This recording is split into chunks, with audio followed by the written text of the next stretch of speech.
Coming to you from the heart of the motherlode, this is EDC's Week in Review, your April 25th edition. Thank you for tuning in.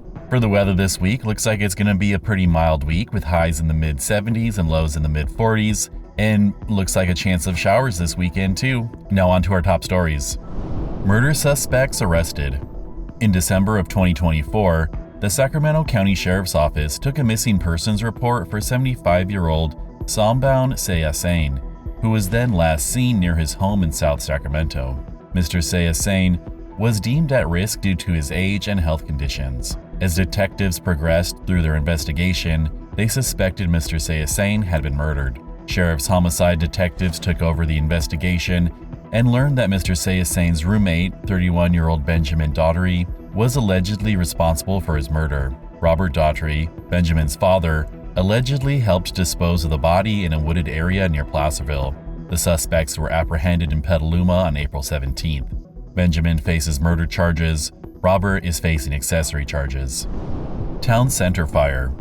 A fire broke out Thursday the 24th at South Fork Grill in Town Center, where EDC fire crews responded swiftly to a blaze in the kitchen. Originating on the stove, the fire spread to the hood and duct system, causing an estimated $20,000 in damage. The restaurant's fire protection system activated, suppressing some of the flames before firefighters arrived.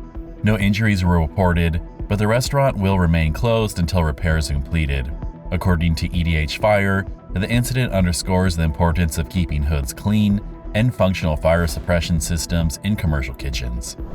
Mountain Lion Bill altered.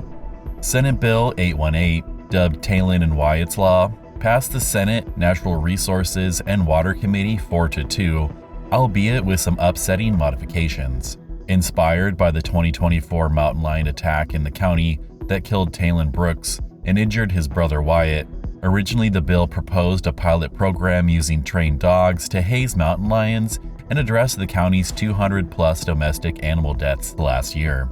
The committee amended it to focus on education, research, and grants, removing the dog hazing provision, which sparked outrage from Senator Marie Alvarado Gill, alongside the Brooks family and Sheriff Jeff Lykoff, arguing the changes weakened efforts to curb the growing threat of mountain lion attacks. Environmental groups, including the Sierra Club, opposed the original plan, citing safety concerns, while supporters stressed the need to address the big cat's increasing aggression.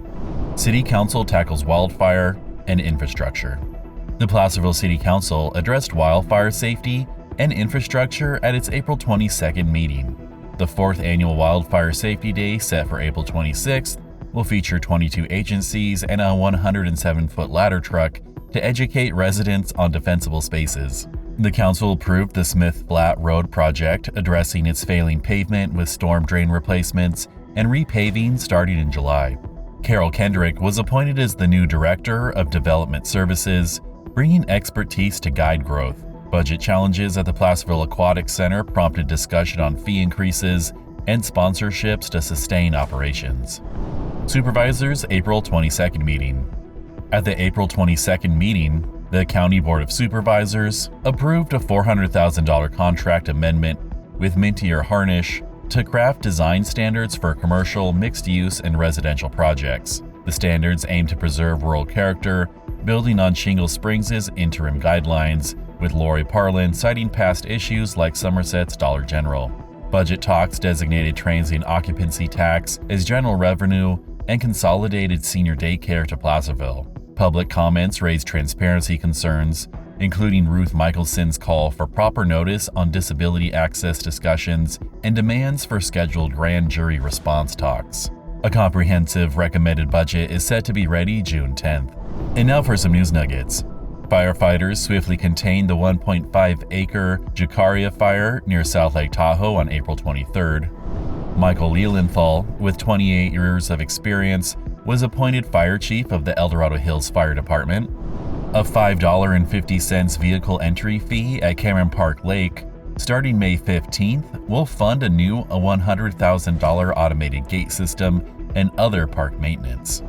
Lake Tahoe's Shane Blue Sandblom, 22, won the 2025 Freeride World Tour Challenger Series, earning a 2026 World Tour spot. Apple Hill growers will host Lavender Blue Harvest Days, on June 21st to 22nd and 28th to 29th, featuring You Pick Lavender, crafts, and talks. 8 visitors from Warabi, Japan will celebrate 50 years of sister city ties with events in the county from April 25th to May 3rd. The Folsom Garden Club's 23rd annual tour on April 26th to 27th will feature 8 gardens, artists, and a plant sale to fund community projects. The People's Mountain Market reopens May 3rd at Garden Valley Park, offering local goods, music, and a market match program. And on to our closing stories. Hummingbird health concerns. Sierra Wildlife Rescue is sounding the alarm on rising hummingbird deaths in the county, with dirty and contaminated feeders or wrong substances in feeders suspected. The group urges using only a 1 to 4 white sugar to water solution, boiled and cooled, and cleaning feeders frequently, especially in warmer weather. Using food coloring, raw sugar, or artificial sweeteners in feeders are common mistakes that should be avoided, including being careful with the use of pesticides. Removing feeders for 3 to 4 weeks is advised if sick birds are spotted to curb disease. These steps aim to protect the county's delicate hummingbird populations. Motel 6 demolition funded. The Tahoe Fund raised $200,000 to support the California Tahoe Conservancy's demolition of the former Motel 6 in the Upper Truckee Marsh, as reported by the Tahoe Daily Tribune. Acquired in 2024, the site's removal will restore a sensitive wetland critical to the county's ecosystem. Donors, including the Latrobe and Kaiser Foundations, enabled the project, set for fall 2025. The effort combines public and private funds to advance environmental restoration. The project enhances the county's natural heritage and water quality. This has been EDC's Week in Review, your April 25th edition. Thank you for tuning in. And as always, if you enjoy our content, please like, subscribe, share with a friend. And if you want to learn more about these stories, please see the show notes.